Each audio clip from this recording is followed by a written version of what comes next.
আজকে তোমাদের সঙ্গে হাফ কাপ গুঁড়ো দুধ দিয়ে বেবি সুইট মিষ্টির রেসিপিটা শেয়ার করব। খুবই টেস্টি একটা রেসিপি। শুধুমাত্র একটা ডো দিয়েই 3 কালারের মিষ্টি করে দেখাবো, তাও আবার কোনো রকম ফুড কালার ব্যবহার না করে।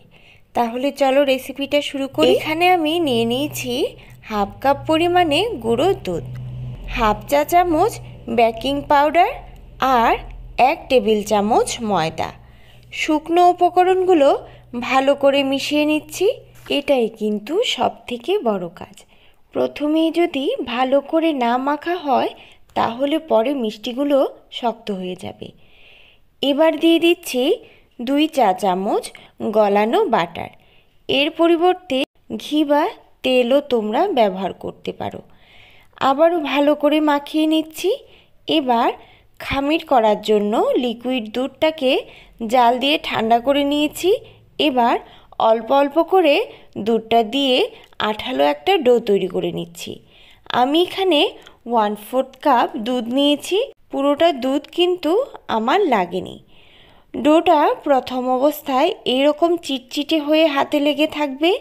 এইরকম দেখে কিন্তু একটু ভয় পাবে না। 4-5 মিনিট রেস্টে রেখে দিলেই ডোটা ঠিক হয়ে যাবে। 5 মিনিট হয়ে গেছে।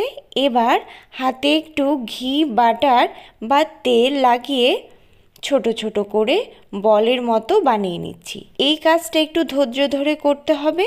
আমি একটা ছোট চামচ দিয়ে মিষ্টিগুলো বানাবো, তাহলে সব কটা মিষ্টির সাইজ একই রকম হবে। এই কাজটা একটু ধৈর্য ধরে করতে হবে। দেখো, কথা বলতে বলতে মিষ্টিগুলো বানিয়ে নিয়েছি। এবার মিষ্টিগুলো ভাজার পালা। একটা কড়াই গ্যাসে বসিয়ে মিডিয়াম ফ্লেমে পরিমাণ মতো তেল দিয়ে দিচ্ছি।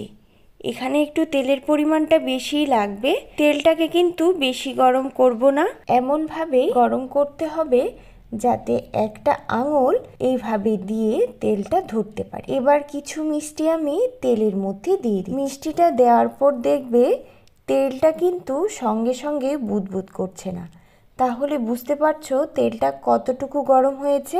এবার একটু পরপরই হালকা হাতে নেড়ে দিতে হবে যাতে কড়াইয়ের নিচে লেগে না যায়। একটু পরে দেখবে মিষ্টিগুলো নিচ থেকেই ভেসে উপরে উঠে আসছে। যেহেতু আমি 2-3 কালারের মিষ্টিটা বানাবো, এটা হয় মিষ্টিগুলো ভাজার কারণে, তাই একটু পরপর কালারটা আসবে আর আমি মিষ্টিগুলো নামিয়ে নেব। কিছুক্ষণ পর দেখো মিষ্টিগুলো আস্তে আস্তে ভেসে উঠেছে আর হালকা একটা কালারও চলে এসেছে। এবার কিছু মিষ্টি আমি সাদা থাকতে থাকতেই নামিয়ে নিচ্ছি। এবার আস্তে আস্তে করে বাকি কালারগুলো করে নিচ্ছি। কালারটা পুরোপুরি নিজের ইচ্ছের উপরই নির্ভর করে। আরও কিছুক্ষণ ভাজার পর দেখো আরেকটা সুন্দর কালার চলে এসেছে। এবারও আমি নামিয়ে নিচ্ছি। এবার বাকি মিষ্টিগুলো আরও একটু ভেজে নিচ্ছি। এবার কিন্তু হালকা হাতে অল্প করে নেড়ে দিতে হবে, না হলে একটা সাইডে কালার হবে আর একটা সাইড হবে না। দেখো ভাজা হয়ে গেছে। এবার নামিয়ে নিচ্ছি। এবার শিরাটা তৈরি করে নিচ্ছি। কড়াইটা গ্যাসে বসিয়ে 1 কাপ পরিমাণে চিনি দিয়ে দিচ্ছি আর দিয়ে দিচ্ছি 1.5 কাপ পরিমাণে জল। চিনিটা গলে গিয়ে ফুটতে শুরু করলে কয়েকটা এলাচ ফাটিয়ে এর মধ্যে দিয়ে দিচ্ছি। একটু নেড়ে চেড়ে ভেজে রাখা মিষ্টিগুলো শিরার মধ্যে দিয়ে দিচ্ছি। ঢাকা দিয়ে 5-7 মিনিটের জন্য ফুটতে দিচ্ছি। 5-7 মিনিট পর দেখো মিষ্টিগুলো কত সুন্দর লাগছে। এবার গ্যাসটা বন্ধ করে 30 মিনিটের জন্য রেখে দিচ্ছি। দেখো বেবি সুইট মিষ্টিগুলো কিন্তু একেবারে তৈরি হয়ে গেছে। খুবই সুন্দর একটা রেসিপি, অবশ্যই বাড়িতে ট্রাই করে দেখবে। বাচ্চারাও এই মিষ্টিগুলো খেতে অনেক পছন্দ করে।